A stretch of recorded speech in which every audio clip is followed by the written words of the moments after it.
সাহাবাদের শত্রুদের সাথে আমাদের কোনো আপোষ নাই, নবীর দুশমনের সাথে আমাদের কোনো আপোষ, আর জুড়ে বলেন না আপোষ, বলেন নাই। সে যেই দলের হক, সে যেই জায়গার হক, নবীর বিরুদ্ধে যারা তাদের বিরুদ্ধে আমরা, তাদের বিরুদ্ধে আমাদের দেশ, রসুলের বিরুদ্ধে যারা তাদের বিরুদ্ধে আমাদের গোটা প্রশাসন।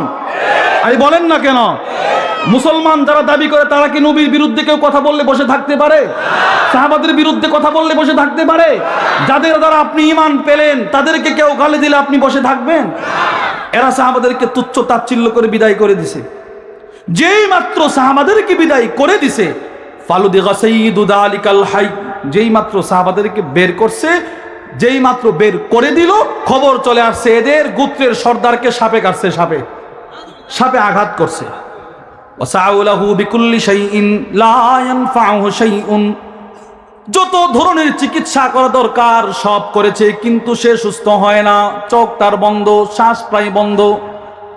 এবার মানুষগুলো ব্যর্থ হয়ে একজন বলতে লাগলো, ফাকালা বাদুহুম, ওই গোত্রের একজন বলে, লাউ আতাইতুম হাউলাইর, এই যে একটু আগে নবীর সাহাবাদের এক জামাত এসেছিল, যদি এদের কাছে যাও, ইনদাহাদিম মিনকুম মিন লাআল্লাহু আইয়াকুনা বাদ আহাদিহিম শাই, সম্ভবত এদের কাছে কোনো চিকিৎসা আছে। সুবহানাল্লাহ বলবেন না? সম্ভবত এদের কাছে কোনো কিছু আছে যে যার দ্বারা চিকিৎসা করতে পারে। এরা বলে ঠিক আছে আসো যায়। ফাতাউহুম, সব গেছে, গিয়ে বলে, ইন্না সাইয়্যিদানা ক্বাদ লুদিগা, ও সাহাবারা, আমাদের গোত্রের সর্দারকে সাপে কাটছে, সাপে। হাল ইনদাহাদিম মিনকুম মিন শাই, চিকিৎসা কে আছে, করতে পারবেন কেউ? এক সাহাবী দাঁড়ায় বলে, আমি আছি, আমি চিকিৎসা করব। আরে সুবহানাল্লাহ বলেন না? এরা কি আগে চিকিৎসা করে নাই? গোত্রের লোকের আগে চিকিৎসা করে নাই? ওয়াসাউলাহু বিকুল্লি শাইইন, যত ধরনের চিকিৎসা করা দরকার সব নিয়ে আসছে, কিন্তু ফলাফল শূন্য। এবার সাহাবী বলে, আমি করব। তো তাড়াতাড়ি আসেন, চিকিৎসা করবেন, তাড়াতাড়ি আসেন। সাহাবী বলে, না, ফাস্তাদাফনাকুম, তোমাদের কাছে মেহমানদারি চেয়েছিলাম, ফালাম তুদাইফুনা, মেহমানদারি করো নাই।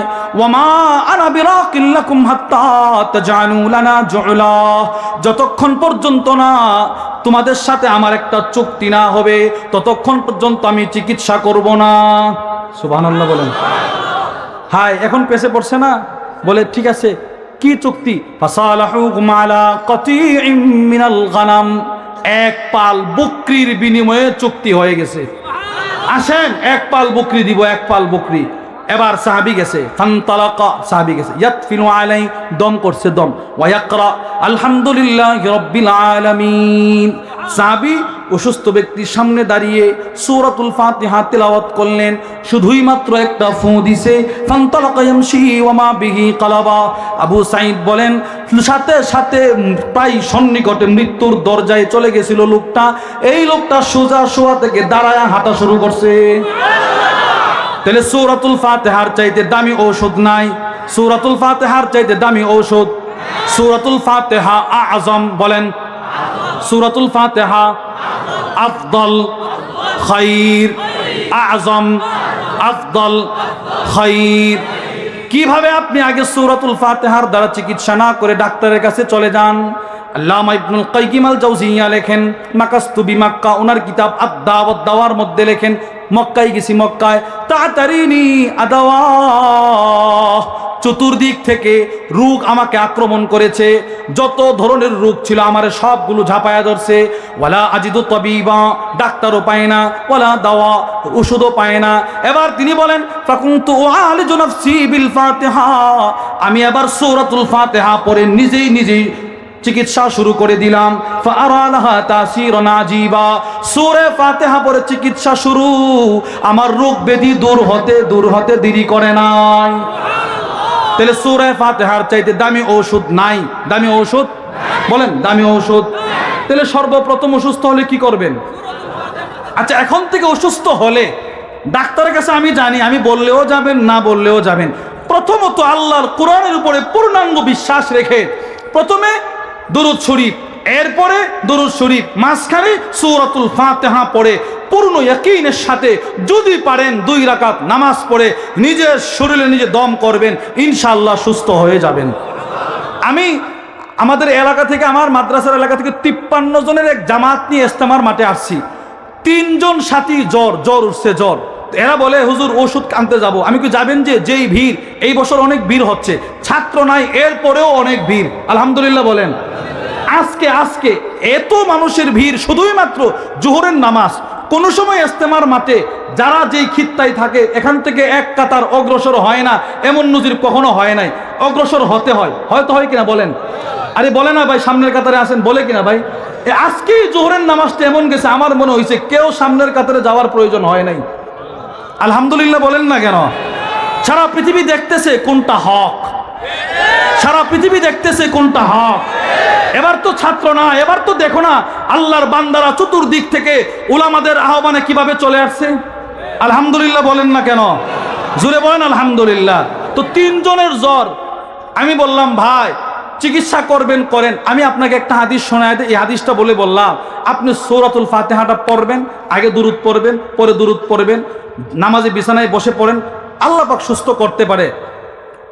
বিশ্বাস করেন, যিনি সবচাইতে অসুস্থ ছিলেন রাতে পরে ঘুমিয়েছে, ফজরের পরে বলে হুজুর আমি সুস্থ হয়ে গেছি। আমরা কি এটা আমল করতে পারি না ভাই? ইনশাআল্লাহ বলেন, বলেন না ইনশাআল্লাহ? ইনশাআল্লাহ বলেন। এরপরে হাদিস, এরপরে কি? হাদিস দ্বারা চিকিৎসা করার 2টা অর্থ। এক, আমাদের কিছু বুজুর্গ এমন ছিলেন, আল্লামা খতিবে বাগদাদি আবু বকর আল বাগদাদি রাহিমাহুল্লাহ, তার বিখ্যাত কিতাব শারাফু আসহাবিল হাদিসের মধ্যে নিয়ে আসছেন। তিনি বলেন, ইমাম আহমদ ইবনে মানসুর আবু বকর আল বাগদাদি আর রমাদি, তিনি বলেন আমি যখন অসুস্থ হইতাম, তখন পরিবারের লোককে বলতো হাতু আসহাবাল হাদিস, বাগদাদের যত বড় বড় মুহাদ্দিস আছে এদেরকে দাওয়াত করে আমার ঘরে নিয়ে আসো, এরা এসে যেন আমার দোকানের সামনে নবীর হাদিস পড়িয়ে শুনিয়ে দেয়, আশা করতে পারে আমি সুস্থ হয়ে যাব। ইনি যখনই অসুস্থ হইতেন, মুহাদ্দিসিন যারা আছেন এদেরকে দাওয়াত করে সসম্মানে ওনাদেরকে বলতেন একটু হাদিস পড়েন। এরা হাদিস পড়তো, তিনি বলতেন যতক্ষণ হাদিস পড়তো ততক্ষণ আমি নিজের সুস্থ মনে করতাম। আরে সুবহানাল্লাহ বলেন না? 2, হাদিস দ্বারা চিকিৎসা করা মানে নবীজি যেইভাবে হাদিসের চিকিৎসা করার কথা বলছে ওইভাবে চিকিৎসা করা। রসুলের চাইতে বড় ডাক্তার পৃথিবীতে কেউ ছিল? বলে না সবাই, ছিল? আপনারা কি মনে করেন ছিল? ছিল না। কিন্তু আল্লাহর রসুল এত বড় ডাক্তার, আল্লাহু আকবার। পৃথিবীর কোন ডাক্তার রোগ কোত্থেকে আসে এটা বলতে অক্ষম। আল্লাহর রসুল 1500 বছর পূর্বে রোগ ব্যাধি কোত্থেকে আসে ওইটা রসুল 1500 বছর পূর্বে বলে দিয়ে গেছে। আল্লাহু আকবার। মুসলিম শরীফের হাদিস, আল্লাহর রসুল বলেন, নবীজি রসুল বলেন গাত্তুল ইনা, তোমরা তোমাদের প্লেট খাবারের পাত্রগুলো ঢেকে রাখো, ঢেকে। এই যে মনে করেন প্লেট, রাতে খাবার খেয়ে আমরা অনেকে আছে এইভাবে রেখে দেই, অথবা এইভাবে রেখে দেই। রসুল বলে না, প্লেটগুলো ঢেকে রাখো। পান পাত্র, গ্লাস, জগ যেগুলো আছে ওইগুলো তোমরা ঢাকনা দিয়ে ঢেকে রাখো অথবা উল্টিয়ে রাখো। কেন? প্রশ্ন, ওগো আল্লাহ রসুল কেন এগুলো করব? রসুল দেখেন কি কথা বলছে। নবীজি বলে ফাইন্না ফিস সানাতি লাইলাতান, তো রাত্রে বছরের মধ্যে একটা রাত এমন আছে ইয়ানজিলু ফিহা ওয়াবা, যেই রাত্রিতে আকাশ থেকে রোগ ব্যাধি বালা মুসিবত দুনিয়াতে আসে। নাউজুবিল্লাহ বলেন না? এবার রসুল বলেন লা ইয়ামুররু বিইনা লাইসা আলাইহি গিতা আও সিকা লাইসা আলাইহি ফিকা। রসুল বলেন এই রোগ ব্যাধিগুলো পৃথিবীর যতটা পরিবার আছে, পৃথিবীর যত রান্নাঘর আছে সবগুলো এরা হাঁটাচলা করে অতিবাহিত করে। যেই রান্নাঘরের খাবারের পিঠগুলো উদম থাকে, উন্মুক্ত থাকে, জগগুলো উন্মুক্ত থাকে, রোগ ব্যাধিগুলো সেই প্লেট আর সেই জগে বাসা বেঁধে ফেলে। এবার পরের দিন সকালে যারা খায় তারা অসুস্থ হয়ে যায়। দেখছেন নবীজি কোথায় কোথায় আমাদেরকে সতর্ক করে দিছে। পৃথিবীর কোন ডাক্তার আজ পর্যন্ত এই কথা বলছে? আরে বলে না, বলছে নাকি? ডাক্তাররা সর্বোচ্চ বললে কি বলে, এখন তো ঠান্ডা, একটু সর্দি থাকবে, বলে কি না বলেন? তো রসুল বললেন একটা রাত এমন আছে যেই রাতে এই রোগ ব্যাধি আসে। রাতটা কোনটা এটা নবীজি বলে নাই। যদি আপনি উন্মুক্ত রাখেন আর অসুস্থ হয়ে যান, তো রসুলের চিকিৎসা পদ্ধতি অনুযায়ী যদি আপনি চিকিৎসা করেন তো রব আপনাকে সুস্থ করে দিবে। এবার চিকিৎসা বলেন আলহামদুলিল্লাহ। আমাদের হযরত ওয়ালা হাকিমুন নফস আরিফ বিল্লাহ আল্লামা মুফতি মুশতাকুন নবী কাসিমি হাফিজাহুল্লাহ হুজুর চলে আসেন ইনশাআল্লাহ। হুজুর আমাদেরকে নিয়ে গুরুত্বপূর্ণ আলোচনা করবেন ইনশাআল্লাহ। এক নম্বর পদ্ধতি, নবীজি বলেন তোমরা কালো জিরা খাইবা। কালো জিরা, মুসলিম শরীফের হাদিস, আল্লাহর রাসূল বলেন ইন্না ফিল হাব্বাতিস সাউদা শিফাআম মিন কুল্লি দা। নবীজি বলেন কালো জিরায় আল্লাহ তাআলা সব রোগের ওষুধ রেখে দিয়েছেন। এক নাম, আমি খুব সংক্ষেপে বলে দিই, হুজুর চলে আসছেন। দুই নাম্বার, আল্লাহর রাসূল বলেন মধু পান করবা, মধু, খাঁটি মধু। খাঁটি মধু যদি কেউ পান করে তো এটার মধ্যেও সুস্থতা আছে। আল্লাহর রাসূল বলেন, নবীজি আশিফা ফি সালাসা, রসুল বলেন সুস্থতা তিন জিনিসে, এর মধ্যে একটা হচ্ছে শরবতে আসাল, মধুপানের মধ্যে। এবার পৃথিবীর কোনো ডাক্তারের কাছে আপনি যখন যাবেন, ডাক্তার আপনাকে ওষুধ দিলে আপনি নিশ্চয়ই প্রশ্ন করবেন কিভাবে খাবো, নিয়ম বলে দেন। রসুল বলেন, ইবনে মাজার হাদিস, রসুল বলেন মান লাইকাল আসাল সালাসা গাদাওয়াত কুল্লা শাহরিন লাম ইউসিবহু আজিমুম মিনাল বালা। নবীজি বলেন আমার কোন উম্মত যদি প্রত্যেক মাসে 3 দিন সকালে মধু চেটে চেটে খায় তো বড় ধরনের কোনো বালা মুসিবত, রোগ ব্যাধি তাকে আক্রান্ত করতে পারবে না। 3 নাম্বার, মেসোয়া আজওয়া খেজুর, আজওয়া খেজুরটা এটা সংগ্রহে রাখার চেষ্টা করবেন, ওইটা খাবেন ইনশাআল্লাহ। এটার মধ্যেও রসুল বলেন সুস্থতা আছে। নবীজি বলেন আল আজওয়া মিনাল জান্নাহ, আজওয়া হচ্ছে জান্নাতের সাদৃশ্য ফল। এবার রসুল বলেন ওয়াফিহা শিফা, এটার মধ্যেও আছে সুস্থতা। 4 নাম্বার মেসোয়াক। ভাই 4 নাম্বার কি বলেন? মেসোয়াক। রসুল বলেন মেসোয়াকের অনেক উপকার, এর মধ্যে একটা হচ্ছে ইউসলিহুল মিদা, পাকস্থলী সুস্থ রাখে, পাকস্থলী সুস্থ রাখে, মারি মজবুত রাখে। সবচেয়ে বড় কথা হচ্ছে আপনি জমিনে যতক্ষণ মেসওয়াক করবেন, ইহমাদুল মালাইকা, আরশে আজিমে ফেরেশতারা আপনার প্রশংসা করবে, আল্লাহ তাআলা সন্তুষ্ট হবেন। 5 নাম্বার সদকা করা, সদকা, সময়ে সময়ে কিছু সদকা করা। রসুল বলেন তোমরা সদকার মাধ্যমে রোগীদেরকে চিকিৎসা করো। ছোট্ট একটা কথা বলে শেষ করে দেই।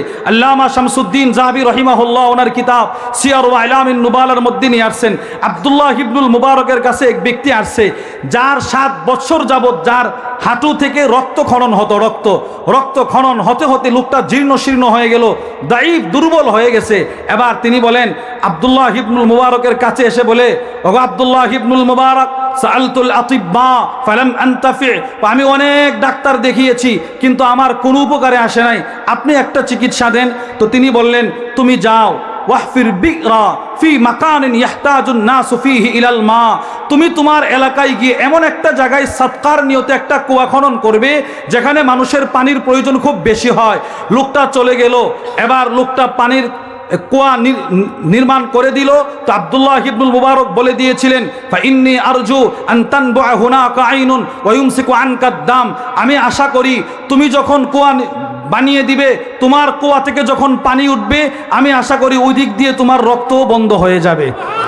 ফাআলা, লোকটি তাই করলো। ফাবারাআ বিইذনিল্লাহ, আল্লাহ তাআলার ইচ্ছায় লোকটি সুস্থ হয়ে উঠলো। তাহলে ভাই সদকার মাধ্যমে চিকিৎসা করা। আল্লাহ আমাদের সকল